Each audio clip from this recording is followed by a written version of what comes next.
अस्सलामुअलैकुम। आज फिर एक बार लेकर आया हूँ एक कलाम की इस्लाह। और इस वीडियो में मैं आपको बताने जा रहा हूँ कि कहाँ कहाँ कौन सी गलती हो जाती है। जिसे हम गलती समझते हैं वो गलती नहीं होती बल्कि गलतियाँ होती हैं। छोटी सी बात होती है लेकिन वो छोटी सी बात कभी कभी बहुत बड़ा मामला खड़ा कर देती है। तो वो कौन सी गलतियाँ हैं आज मैं आपको यही बताने जा रहा हूँ इस वीडियो में। तो चलिए हम वीडियो शुरू करते हैं। मेरे पास एक साहब ने अपना कलाम भेजा है। वो कुछ इस तरह है। हमारे कायदों का ही बयां जब बेमहल होगा, हमारे कायदों का ही बयां जब बेमहल होगा, वतन वालों वतन का मसला किस तरह हल होगा। देखिए, पहली बात तो यह है कि यहाँ पर वालों जो लिखा हुआ है वो गलत है और एक शायर से ये उम्मीद नहीं रखी जा सकती है। एक शायर इस तरह की गलती नहीं कर सकता है कि वालों को वालों लिखे। तो एक सबसे बड़ी गलती ये है। उसके बाद शायरी की बात करें तो मैंने आपको पिछली वीडियो में बता दिया है कि महल और हल ये दोनों अगर मतलब में आ जाए तो फिर पूरी गज़ल पर इसका असर पड़ता है। महल और हल आप देख रहे हैं, इसमें ये हरफ रवी नहीं बन रहा है, जिसकी वजह से महल और हल ये दोनों कवाफी नहीं हो सकते हैं। इसको जान लें, ये दोनों नहीं हो सकते हैं क्योंकि आप किसको हरफ रवी मानेंगे। दोनों में हे है, महल में हे है, हल में हे है। हालांकि बहुत सारे शोरा ने इसका इस्तेमाल किया है, लेकिन किया है गलत है तो गलत है। तो महल और हल को काफ़ियों में इस्तेमाल नहीं किया जाए, ये मैं आपसे कहना चाहूँगा। बहरहाल अगर इन सारी चीज़ों को देखा जाए तो ये शेर आपके सामने है जो इस तरह हो गया। हाँ, इसे कबूल किया जा सकता है, लेकिन इसे इसकी खामी के साथ कबूल करना होगा। उसके बाद यहाँ देखिए, सियासतदानों की अपनी ही मन मौजी सियासत से अमीरों का न होगा कुछ, गरीबों का कत्ल होगा। अब देखिए, सबसे पहले जब हम काफ़िया चुनते हैं, काफ़िया का इंतखाब करते हैं, तो हमें उसके तलफ़्फ़ुज़ पर भी ध्यान देना चाहिए। कत्ल नहीं होता है, कत्ल होता है। अब जब हम यही नहीं समझेंगे कि कत्ल और कत्ल में फ़र्क क्या है, तो जाहिर सी बात है हम लड़खड़ा जाएंगे।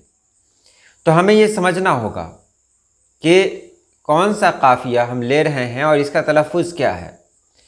अगर ये कोई दूसरा शेर मतलब कहीं और इस्तेमाल होता काफ़िया के अलावा तो बात आसान थी। अब काफ़िया को बदलने का मतलब आप समझ रहे हैं, पूरे शेर को बदलना, क्योंकि पूरा शेर काफ़िया पर ही डिपेंड करता है, काफ़िया पर ही मुनहसर है। तो जब काफ़िया ही बदलेंगे तो सारे ख्यालात बदल जाएंगे। तो आपका वो शेर रहेगा नहीं, जो लोग इस्लाह करेंगे उनके ख्यालात उसमें शामिल हो जाएंगे। बहरहाल मैंने कोशिश की है, लेकिन यहाँ आपको भी मेहनत करनी है।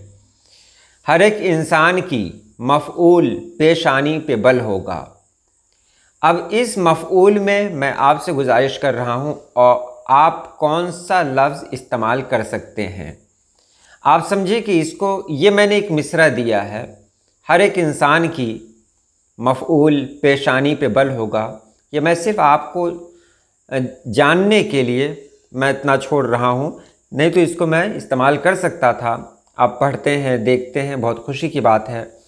तो आपने पूरी वीडियो देखी कि नहीं देखी और कितने तवज्जो से देखी, ये मैं जानना चाहता हूँ। तो उम्मीद है कि आप जो खाली जगह है उसको कमेंट बॉक्स में ज़रूर भरेंगे।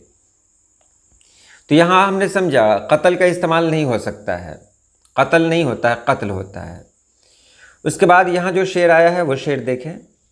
वो जुग और था, ख़त्म करते थे नफ़रत को मोहब्बत से। देखिए, इसके अरकान क्या है, मफ़ाइलुन मफ़ाइलुन मफ़ाइलुन मफ़ाइलुन। तो ये वो जुग और था, ख़त्म करते थे नफ़रत को मोहब्बत से। तो ये सही नहीं, एक तो ख़त्म नहीं होता है, ख़त्म होता है, तो बहर में है ही नहीं। उसको मैंने कुछ इस तरह किया है, किया करते कभी हम ख़त्म नफ़रत को मोहब्बत से, किया करते कभी हम ख़त्म नफ़रत को मोहब्बत से। उसके बाद उन्होंने लिखा था, अभी की दुनिया में नफ़रत से ही नफ़रत का हल होगा।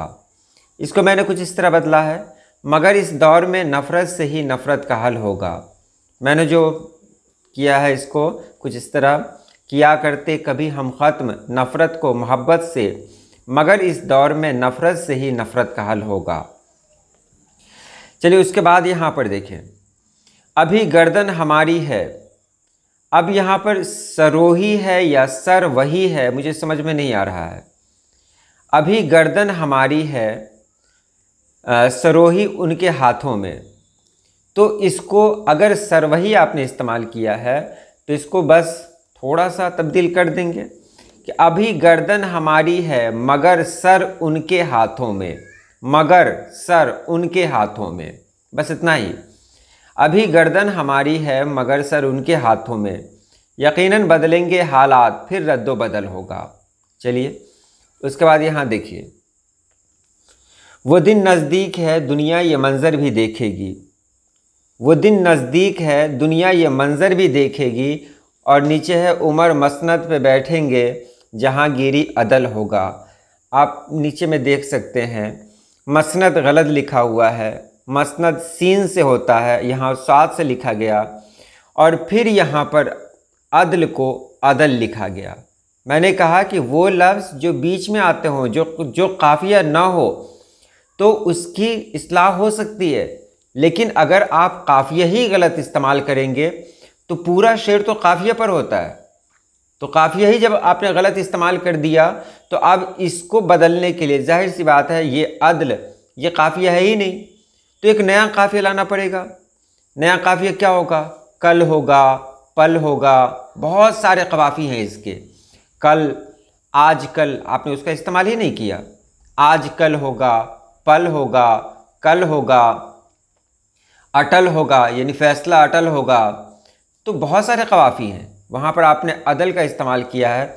मैं इस लफ्ज़ को अगर हटा दूँ, अदल को हटाकर अगर मैं अटल ला दूँ, अगर मैं अजल ला दूँ, तो पूरा शेर बदलना पड़ेगा यहाँ पर।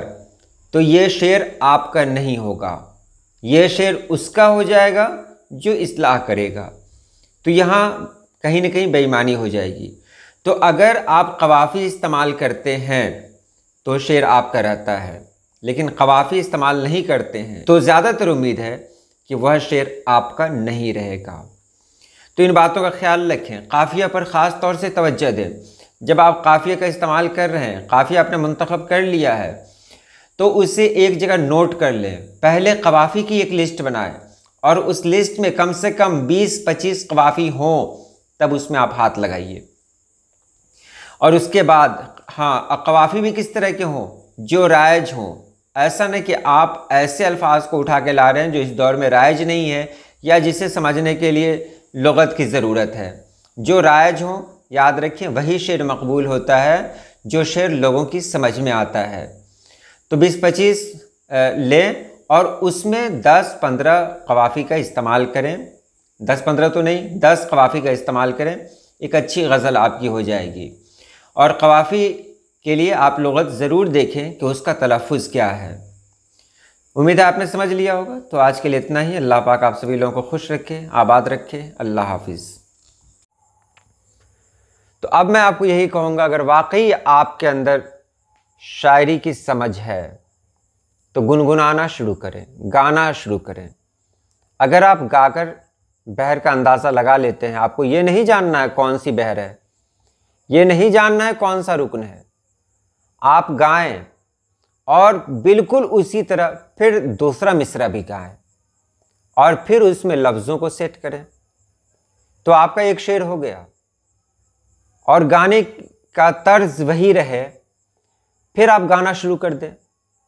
काफ़िया और रदीफ़ की पहचान रखें बस। तो इस तरह आप गुनगुनाते हुए आप शायरी करें, आप लिखते जाएं। उसके बाद देखें कि आपने जो कुछ लिखा वो कहाँ तक दुरुस्त है। अगर वो 50% दुरुस्त है तो आप शायरी के लायक हैं। अगर नहीं है, यानी 50 से 49 भी हो गया, तो फिर मेरे ख्याल से आपको अलग हो जाना चाहिए। बहुत सारी जगहें, बहुत सारे शोबे हैं जहां आप अपना कमाल दिखा सकते हैं।